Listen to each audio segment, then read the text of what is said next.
الحمد لله رب العالمين والصلاة والسلام على سيدنا محمد طه الأمين وعلى آله وصحبه الطيبين الطاهرين ومن اتبعهم بإحسان إلى يوم الدين اللهم لا سهل إلا Recording in progress. سهلا وأنت يا حي يا قيوم تجعل الحزن إذا شئت سهلا اللهم علمنا ما ينفعنا وانفعنا بما علمتنا وزدنا علما يا رب العالمين اللهم اجعل نياتنا خالصة لوجهك الكريم اللهم إنا نعوذ بك من حال أهل النار لله تعالى. I start by praising Allah, the Exalted. I ask Him to raise the rank of our Master Muhammad, sallallahu alayhi wa ala alihi wa sahbihi wa sallam. Likewise, his kind Earl and his noble companions. And may Allah, the Exalted, grant us all the sincerest of intentions.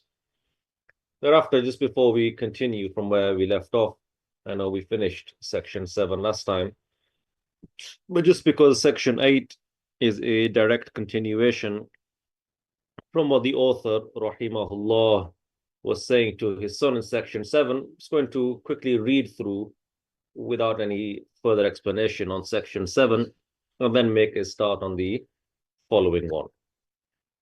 So the author wrote to his son, "O my son, commit yourself to wake up at the break of dawn." If you remember, he was giving his son this explanation of a routine of how to spend his time from the moment he wakes up. So he said, "Oh, my son, commit yourself to wake up at the break of dawn. Do not say any worldly words." The righteous Salaf, may Allah have mercy on them, did not speak at that time about any worldly matter. When you wake up, say, Alhamdulillahi alladhi ahyani ba'dama amatani wa ilayhi nushur. This bit means, praise be to Allah, the one who brought me to life after he took away my soul. To him is the resurrection. Alhamdulillahi alladhi yumsiku as-samaa'a an taqa'a 'ala al-ardi illa bi'idhnihi. Inna Allah bin nasi la ra'ufur rahim. Which means, praise be to Allah who prevents the heaven from falling on earth except by his leave. Certainly Allah is merciful to the people. Then get up to perform your purification and pray the optional prayer of Fajr. Then go out to the mosque in humility, that is with God-fearingness, and say en route, "O Allah," or say the statement in Arabic, which is, "Allahumma inni as'aluka bihaqqi as-sa'ilina alayk wa bihaqqi mamshaya hadha fa inni," or anni, another narration on memorizing fa inni, so anni لم أخرج أشرا ولا بطرا ولا رياء ولا سمعة خرجت اتقاء سخطك وابتغاء مرضاتك أسألك أن تجيرني من النار وأن تغفر لي ذنوبي إنه لا يغفر الذنوب إلا أنت." Which means, "Oh Allah, I certainly ask you by the right of those who ask you, and by the right of this walking of mine. I certainly did not exit, that is, leave my home, ungratefully or discontentedly, or seeking praise, that is, in a way that is insincere, or seeking fame. Rather, I exited in avoidance of your punishment, that is, seeking to avoid your punishment and seeking your acceptance. I ask you to protect me from hellfire and forgive me my sins. Indeed, no one forgives the sins except you." do aim to pray on the right side of the Imam, that is, once you reach the mosque. When you finish praying, say 10 times, La ilaha illallah wahdahu la sharika lah, lahul mulku wa lahul hamdu yuhyi wa yumit, biyadihi al-khayr, wa huwa ala kulli shay'in qadir. 10 times. Which means no one is God except Allah, alone without a partner to him. To him belongs the dominion and praise. He gives life and inflicts death. Good is under his control. He has power over everything. Then make tasbih 10 times. That says Subhanallah 10 times. Alhamdulillah 10 times. And Allahu Akbar 10 times. Then recite Ayatul Kursi and ask Allah, the Exalted, to accept the prayer. And if you can, sit, that is, sit in your place, mentioning Allah, that is, continue to perform other forms of dhikr for Allah, the Exalted, until the sun rises and ascends to the height of a spear. Then pray as many rak'ahs as was written for you. And if you pray 8 rak'ahs, then it is a good thing. But that was the habit of the Prophet sallallahu alaihi wasallam. So we see in the following fasal section a continuation from where the author left off in terms of this routine that he wanted to give to his son, and he wants to add to it. He gave an overview, if you like, from the morning and the prayer times and what to say after the prayer, especially after al-Fajr, etc. And we've reached the duha time. So the author continues, rahimahullah, and said, فَإِذَا أَعَدْتَ دَرْسَكَ إِلَى وَقْتِ الضُّحَى الْأَعْلَى فَصَلِّ الضُّحَى 8 ركعات ثم تشاغل بمطالعة أو نسخ إلى وقت العصر ثم عد إلى درسك من بعد العصر إلى وقت المغرب وصل بعد المغرب ركعتين بجزئين. He said, if you review your lesson, that if you go back and review your lesson. Remember we said before how the author said this was of extreme importance. This is how you retain and recall the information that you learned. This is how it remains in your heart. You don't forget it. That's how you ultimately are able to benefit from it. So when are you going to review the lesson that you attended, the lesson that you took, the attendance of the previous session, for example?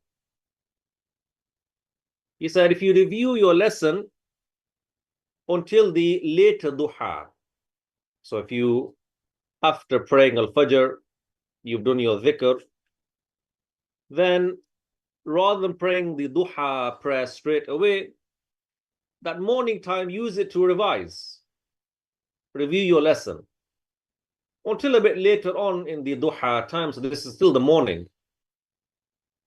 And then pray the duha, that is the after sunrise prayer, 8 rak'ahs. That is, you've got until the middle of the day to pray this duha prayer.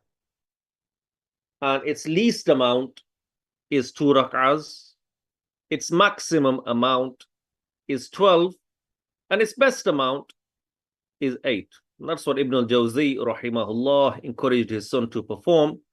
As we said, that was the habit of the Prophet sallallahu alaihi wasallam. He said, then busy yourself with reading or copying, that is making notes, copying down from one text to another, for example, until Asr time. Then return to your lesson, still carry on, still continue. This is all day now until Maghrib.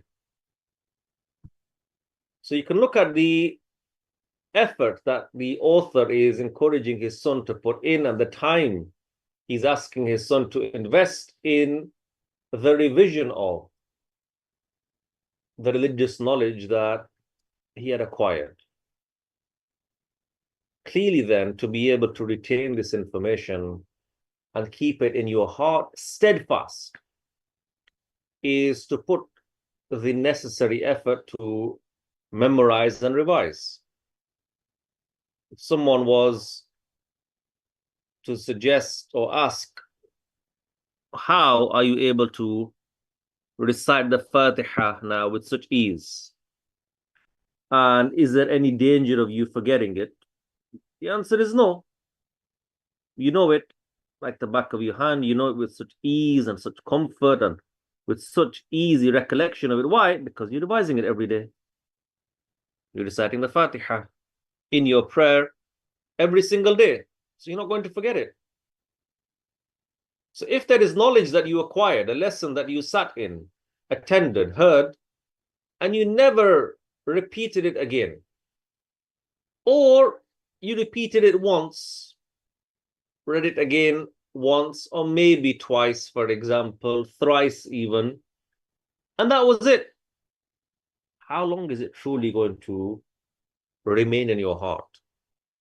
So you can look here how the author, rahimahullah, is telling his son, this is how you should be spending your day. Not just going here, there, and everywhere, or you revise for half an hour, take a 2-hour break, or an hour and an hour break, etc. That yes, there might be different methods of revision for oneself. Some people are perfectly content to do 3-hour slots and sessions of revision. And some might need some regular short breaks. One of my teachers said to take a break every 20 minutes for a short time, maybe a 5-minute break, and then carry on again. But that will enable you to be able to revise for a long time. Not everyone can sit there for 2-3 hours and retain the same level of focus on what you're revising. So you said 20 minutes, take like a 5-minute break, then get back onto it. 5 minutes means doesn't get overly distracted by something else. You might go have a glass of water, just take a quick walk, for example, just look out of the window at something nice if you've got a view, and then get back to it. The idea is you retain your focus on your lesson. Shouldn't be that 20 minutes is interspersed with something that's going to distract your mind. That when you get back to the next 20 minutes, you're still thinking about those 5 minutes that now have distracted you. Or whatever works for a person, but the idea is you're continuing on, you're investing this time in this revision. Then he said, after Maghrib, pray 2 rak'ahs, reciting 2 juz'as, meaning 2 juz of the Quran. That is, this is not the obligatory Maghrib prayers, rak'ahs. After Maghrib, he said, in the 2 sunnah rak'ahs, recite 1 entire juz of the Quran in each rak'ah.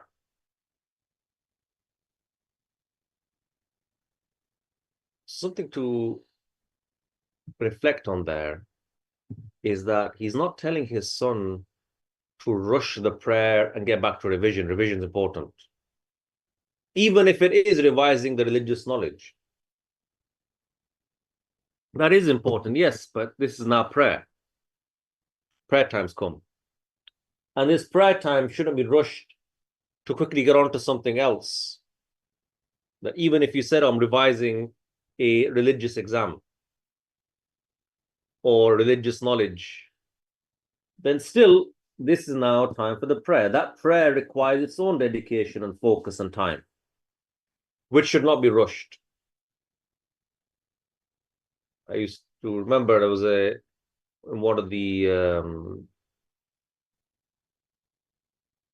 when I was in the dormitory, or when we were in the university, there was a particular brother in one of the years in one of the rooms that we would pray, alhamdulillah, the obligatory prayers in congregation together.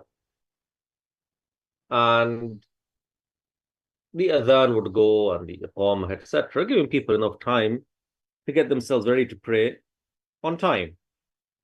And he would have his wudu and be ready, and he'd be revising. MashaAllah, he had a lot of dedication to revising and reviewing. And he would have his books out, etc. And the iqamah would go for the prayer. Then the prayer would start. The Imam had said Allahu Akbar. And he still sat there revising. And the Imam would go into ruku', that is, say Allahu Akbar, and he'd shoot off to the prayer, quickly say Allahu Akbar to catch the Imam in ruku'. And that wasn't the best of habits. That the rush that he suddenly has, and almost like the panic, the Imam's going to ruku', I want to catch that rak'ah. Maybe he's thinking that this is saving some time and he's spending as much time as he can in revising. But the scholars mention that to catch the Imam in his opening takbir, that is to be there in the rows while the Imam says Allahu Akbar, and then you say Allahu Akbar, there is a special reward in that, special merit. That even though a person might come a bit later in that rak'ah or in ruku' and catch the rak'ah, so he doesn't have to make up any more of the prayer, but he missed out on that reward. He missed out on that merit that he otherwise could have gotten had he caught the takbir of the Imam with him. So, point is that this brother, he was thinking about the revision and dedicating his time for that, but he missed out on this. He would do this quite regularly, unfortunately. So it should be then that you say, okay, I've done my revision, for example, or I'm taking a dedicated break from my revision because now it's time to actually focus on the prayer. Not just get the prayer out of the way, quickly do it, because I've got other things to do. Slow down. Have the khushu' in your prayer, have the dedication in your prayer, the focus.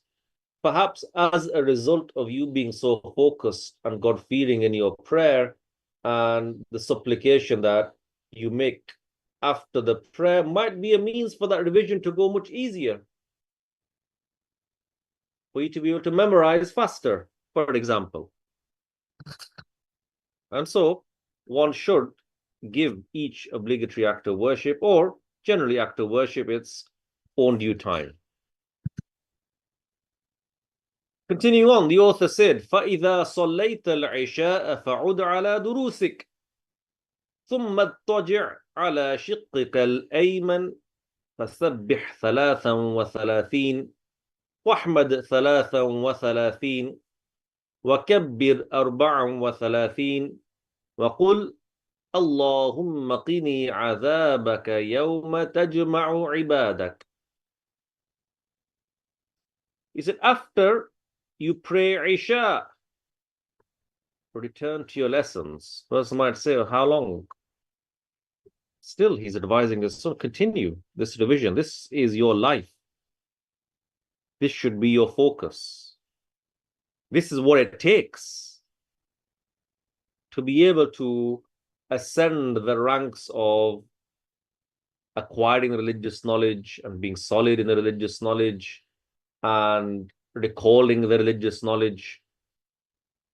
There are people who say, oh, I've tried revising, I just struggle to retain, I'm not very good at memorizing, I find it hard. And it's like, okay, how many times did you even repeat your lesson? Or how much time did you even try to memorize something?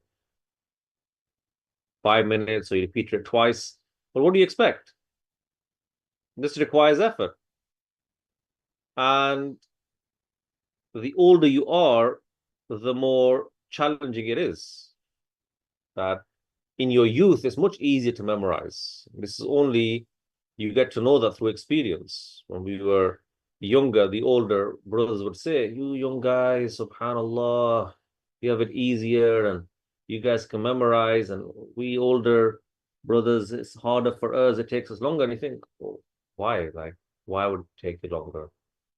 And is that just an excuse? Until you get a little bit older yourself and you actually realize that, yeah, when you were younger, that memorization took a lot less time than you now trying to memorize that same lesson or that same hadith or that same verse of the Quran when you are older. So he's telling his son while he is younger, then take advantage of this time, focus on your studies, focus on your lessons, focus on revision. All that's a break for him in this current routine and schedule that the author is giving his son is for the prayer and the dhikr that comes before and after the prayer and the accompanying sunnah prayers. Then he said to his son, pray the sunnah of Fajr and pray the sunnah of Maghrib. How many parents encourage their children to pray the sunnah prayers after the obligatory ones? Some of them don't even ask their children to pray the obligatory prayers, never mind the sunnah ones. But this should not be something that is disregarded. These are prayers that have a lot of reward and merit and benefit in. So one should not miss out encouraging their children to perform these prayers. But what's more likely to make those children perform those prayers if you perform them yourself? And you say, look, I'm going to pray 2 rak'ahs, pray with me, or pray next to me. Not you pray and I'm going to sit here and do nothing, for example. But many times they learn through imitation. There should be something that is done. So he said, after you pray Isha, return to your lessons. Then lie down. Finally getting to sleep. Then lie down on your right side. Look, he's even instructing and guiding his son how to sleep. On your right-hand side. Not your left, not your back, not your stomach. Lie down on your right side and make tasbih. Say Subhanallah 33 times. Tahmeed, that is Alhamdulillah 33 times. And takbir 34 times. Then you get 100. He said, then say, Allahumma qini azabaka yawma tajma'u ibadak. And in another narration, yawma tab'athu ibadak. Which means, oh Allah, save me from your torture on the day you gather your slaves. That's the meaning of this dua that is made at night time, just before you sleep. And this is among what the Prophet ﷺ used to say in his supplication. Even though he ﷺ knew that he would not be punished on the day of judgment. Like all the prophets, they knew that Allah would not punish them on the day of judgment or in the hereafter. Yet the Prophet ﷺ used to make this dua. Why? He would make supplications like this to teach us to say it as a lesson for the Muslim followers, to imitate the Prophet ﷺ in this hadith or in this dua. When we make it, we are sincerely asking Allah to save us from torture on the day of judgment, which is the day when the people are resurrected and gathered on the day of judgment. We have genuine fear. It's a genuine supplication. It's a genuine request. As for the Prophet ﷺ, he's not fearing the punishment of Allah on the day of judgment and asking Allah to save him from torture. No. Every prophet of Allah is among the winners on the day of judgment. And they knew that in this life. Did they not know the meanings of what they would tell others? Obey Allah and stay away from the sins. and you will go to paradise without punishment. And they knew about themselves that they are obeying Allah and are protected from sins. How would they suddenly fear then? I might get punished. I might get tortured. Oh, they knew the meaning of what they were saying. They believe in the promise of Allah that those who fulfill their obligations and avoid the sins will go to paradise without any prior punishment.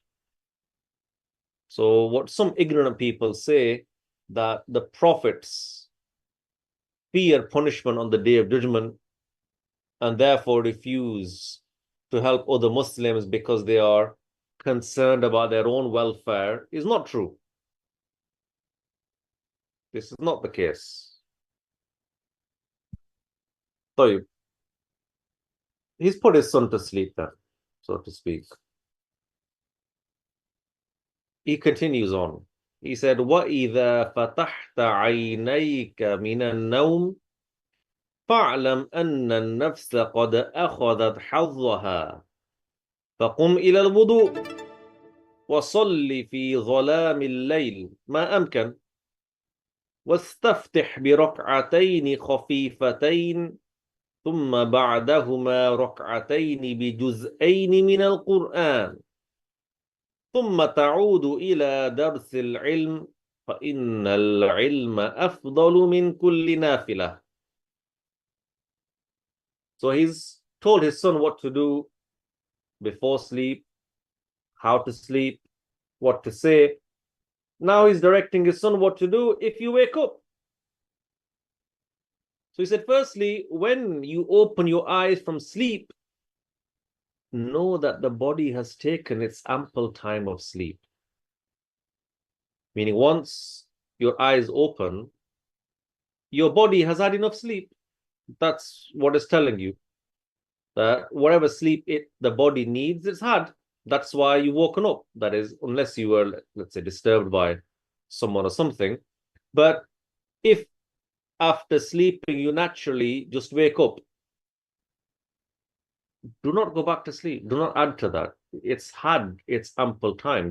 The fact that your eyes open by themselves is an indication for you that you've had enough. You don't go back to sleep after that. Some people say, is that all I slept? Or my body still feels a bit tired, or I've got more time. Then they almost actively try to go back to sleep. For what reason? Why would your body wake up and your eyes wake up if it has not had enough sleep?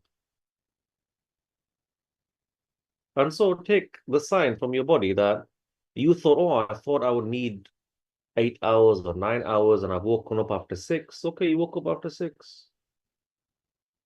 Alhamdulillah. Some people say, but I've been tired for the last 2-3 days and I thought I would catch up on sleep and I tried to sleep for longer, but my body wasn't letting me sleep anymore. Well, there you go. Your body doesn't need to sleep anymore. So get up. Don't stay there as well. Some people after waking up might stay in bed for another half an hour, just lying there. They might do other things. It's time to get up. And do what? If it's nighttime, he's saying, you woke up in the night, Fajr has not yet come in. He said, stand up to make wudu and pray in the darkness of the night. Still nighttime. And pray as many rak'ahs as possible. So it should be at least 2, the minimum of the tahajjud, that is the night prayer. But remember, the author, Ibnul Jawziyy, is aiming for those high levels, eliteness, not just 2 rak'ahs, not just the bare minimum. Look what he says. He says, start with 2 light rak'ahs. Might be said warm-up rak'ahs. Get yourself ready to pray more after this. This is to start off with 2 short ones before you get to the main event. He said, followed by 2 rak'ahs reciting 2 juz of the Quran.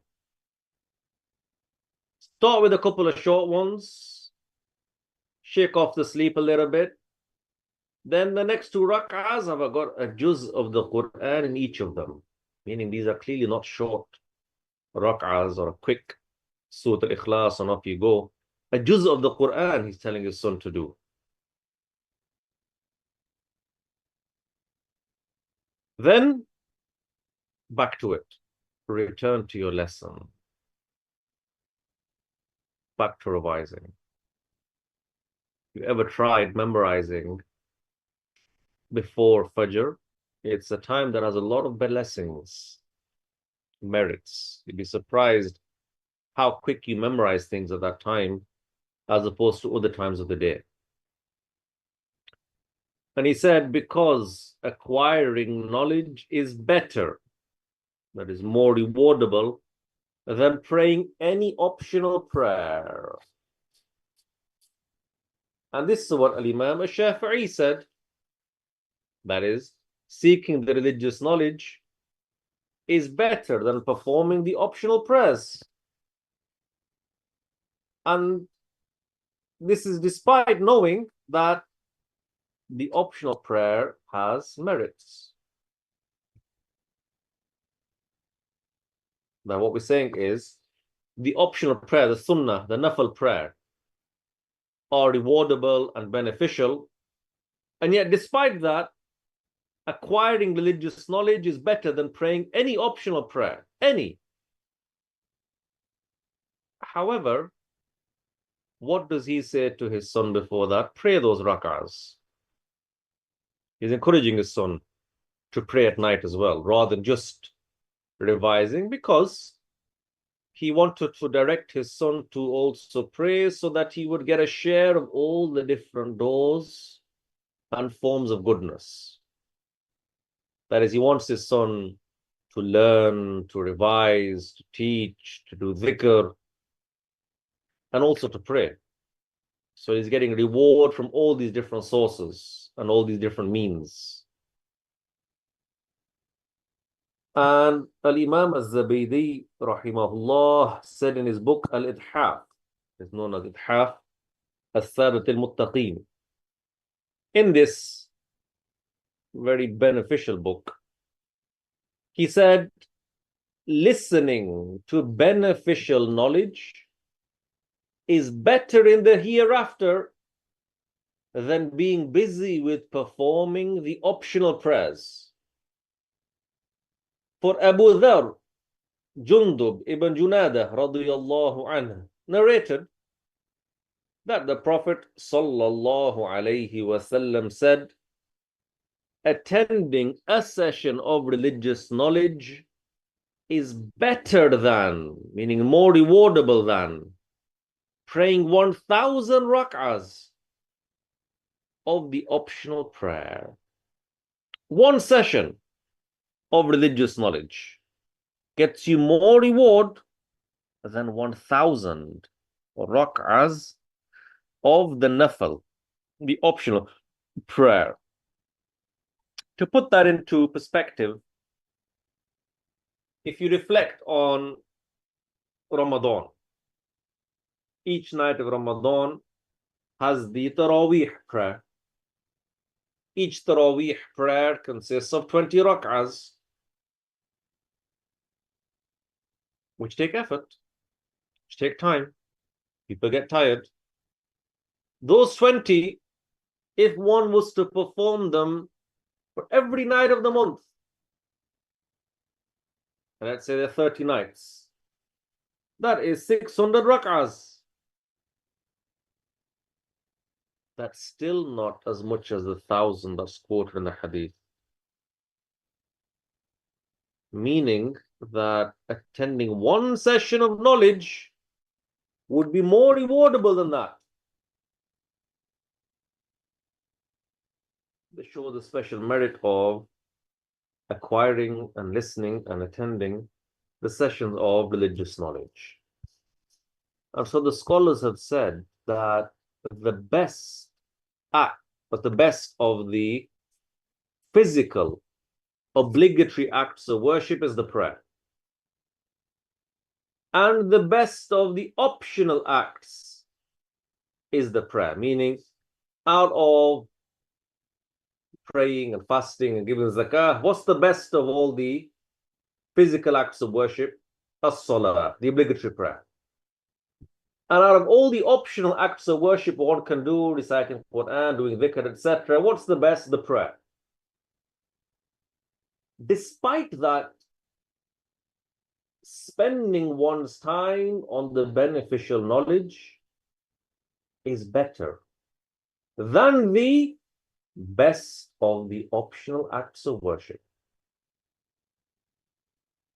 In another hadith, it is mentioned by the Prophet sallallahu alaihi wasallam, لَإِنْ يَتَعَلَّمْ أَحَدُكُمْ بَابًا مِنَ الْعِلْمِ أَوْ يُعَلِّمُهُ خَيْرٌ لَهُ مِنْ صَلَاةِ أَلْفِ رَكْعَةٍ، أي من النوافل. قيل يا رسول الله ومن قراءة القرآن؟ قال وهل تنفع قراءة القرآن إلا بعلم? Which means, if one of you learns a chapter of knowledge or teaches it, it would be better for him than praying 1,000 rak'ahs of the optional prayer. It was said, O Messenger of Allah, is it even better than reciting the Quran? Because they knew how rewardable that was and how beneficial that was. He, sallallahu alayhi wasallam, said, and would reciting the Quran be beneficial without knowledge? Meaning, to be able to benefit from being able to recite the Quran properly, you need knowledge. How are you going to know how to pronounce the letters and the rules of tajweed, etc., without learning? So you need that knowledge, and therefore it's better than even reciting the verse of the Quran.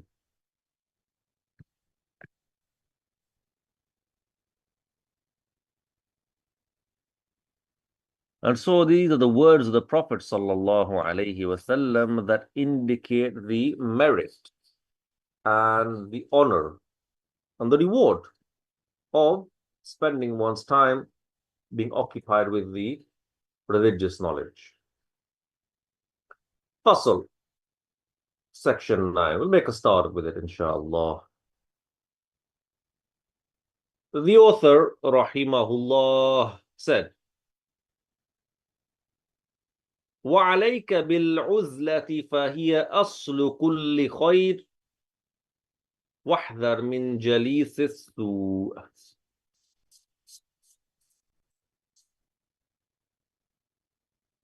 Which means observe seclusion, uzla, meaning being away from people and rather being by yourself. He said it is the origin of each or every goodness. These are the words of the author, but the statement requires some conditions and restrictions, meaning it is not an absolute statement, meaning it's not the case that in all circumstances the origin of each goodness is seclusion, that in all cases you need to be by yourself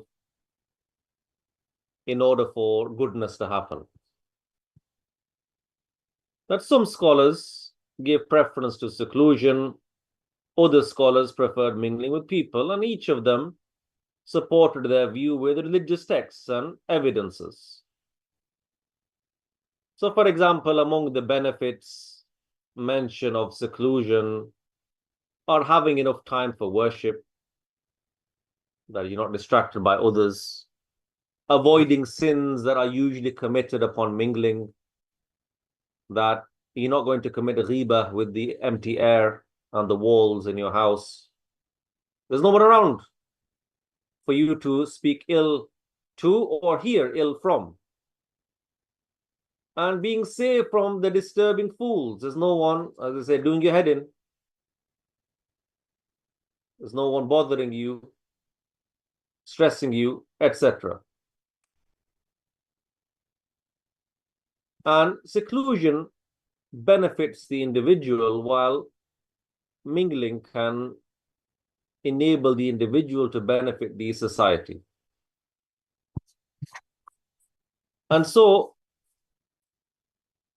sometimes mixing with people is better if there is a need to teach them, to learn from them, or if there is a need to order the obligatory and forbid the unlawful.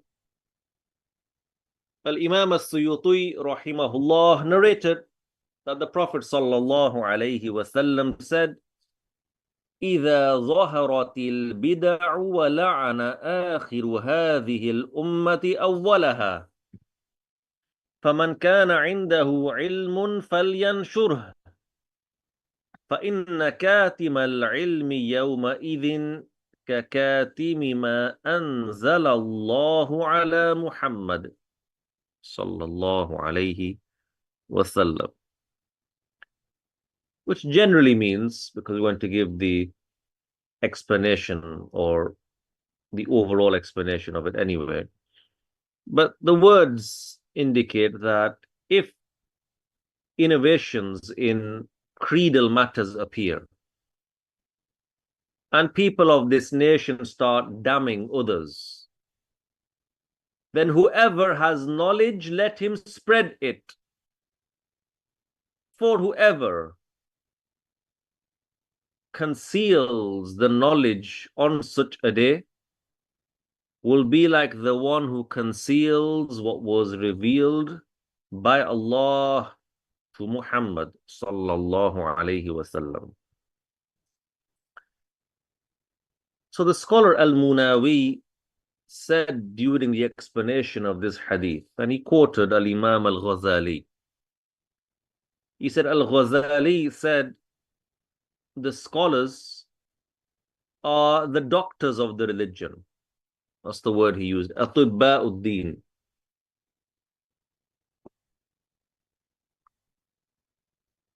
He said, hence, every scholar among them must take care of his country or region.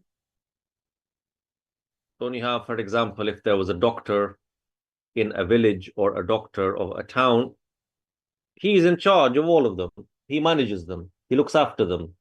He's responsible for them. So hence every scholar among them must take care of his country or region, order the obligatory, and forbid the unlawful. Teach the people the matters of their religion. Differentiate between what is an innovated belief and what is the correct belief of the Prophet sallallahu alaihi wasallam, as well as what would harm them and benefit them, meaning in the hereafter, and what would lead to a bad ending and a good ending for them. And all of this is upon the scholar to teach these people what will lead to ending upon Islam or ending upon kufr, meaning teaching them the knowledge. Al-Ghazali said he should not wait until he is asked. That some individuals who might have some knowledge, don't share it. Don't pass it on. And some people ask, why don't you teach it to people? And they would say, well, no one comes and asks for it. No one's requested it from me. There was a teacher that I came across once, and he was supposed to be listening to students reciting the Quran, and the whole lesson went by and one of the students had not read. When he was asked, why did you not listen to that student read, that is, he said that student did not come and ask to recite. This is the teacher's job, to go and seek out the student. So here, Al-Ghazali said he should not wait until he is asked.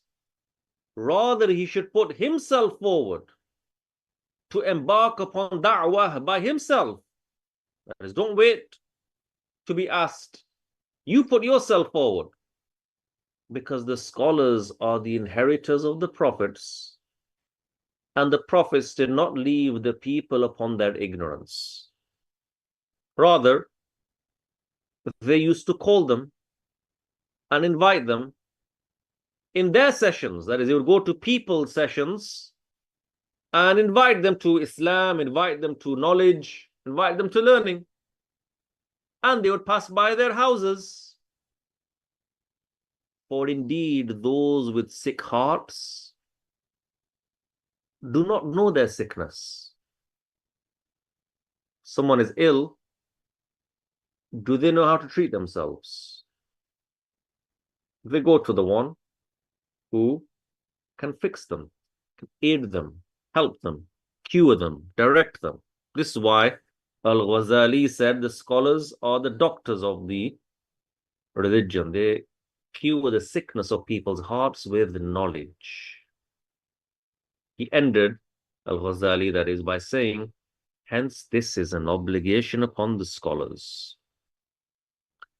Which shows then that it should not be that scholars just sit by themselves or all alone, never mingle at all.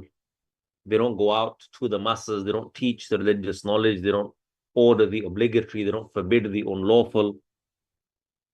Hence, there needs to be an element of mingling, of mixing, of being around people. How else are you going to benefit them in such a way that we mentioned? Rather, it's something which is essential and needed. And it's mentioned that Al-Ustadh Ibn Furak once wanted to spend time alone to worship Allah Ta'ala. So he went to some mountains, and while he was there, wanting to be alone, that is, he heard a sound, a voice calling out, "Oh Abu Bakr,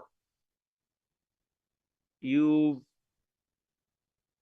are among those who know the evidences of the religion.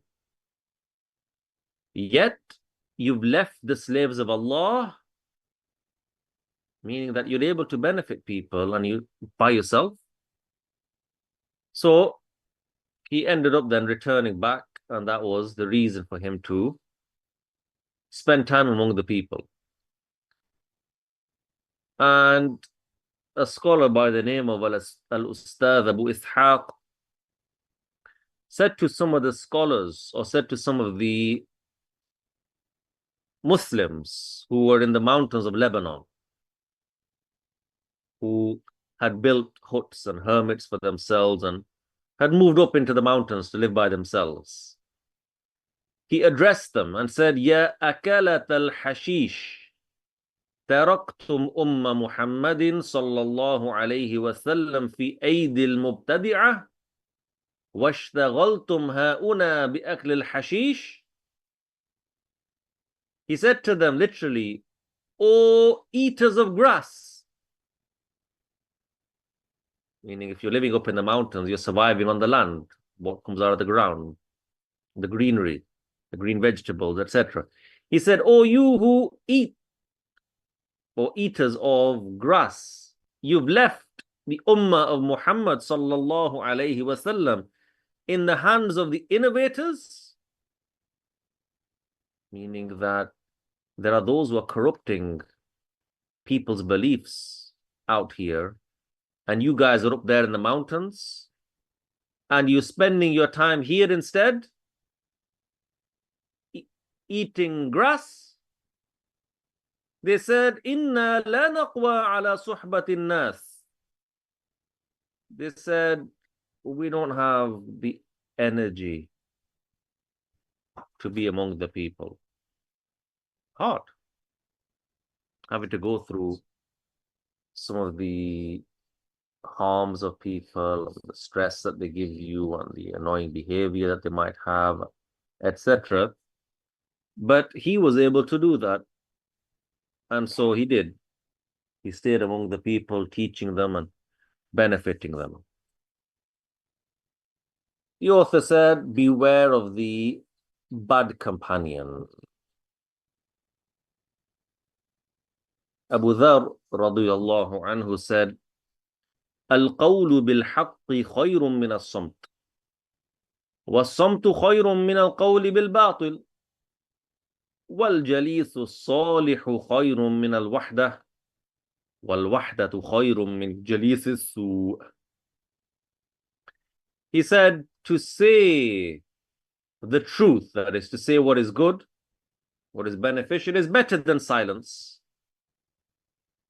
And silence is better than saying what is bad. The good companion is better than loneliness, and loneliness is better than the bad companion. And it's sometimes a difficult decision that needs to be made by some Muslims, adults and young Muslims alike, where they're left with a scenario, a choice to make. The environment that they have around them is of people who are of bad company. They have bad habits. They speak ill, they backbite, they swear, they talk about worldly things, bad things. And a person has to weigh up and make a choice. Do I spend my time among such people and potentially bring up those bad habits or acquire some of those bad habits from those bad people? Or do I stay away? By staying away, I'll be by myself. If I'm by myself, then I'll be alone. And if I'm alone, I'll have to go through loneliness. I won't have a companion. I'll have no one to speak to. I'll have no one to converse with, no one to share my worries with, etc.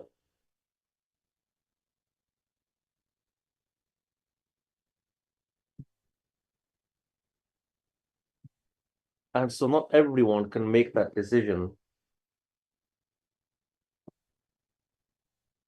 of being strong enough to say, I'm going to back away. This person's not good for me. This company is not right for me. Even though being alone is difficult, it's better than being with someone who is going to negatively affect me in my religious matters. That whenever I'm around such a person, they're always backbiting, and then I join in. Or whenever I'm around them, we commit some sin, or we talk ill, or on the verge of committing a sin, or doing disliked things. And if I'm alone, I don't get up to any of that.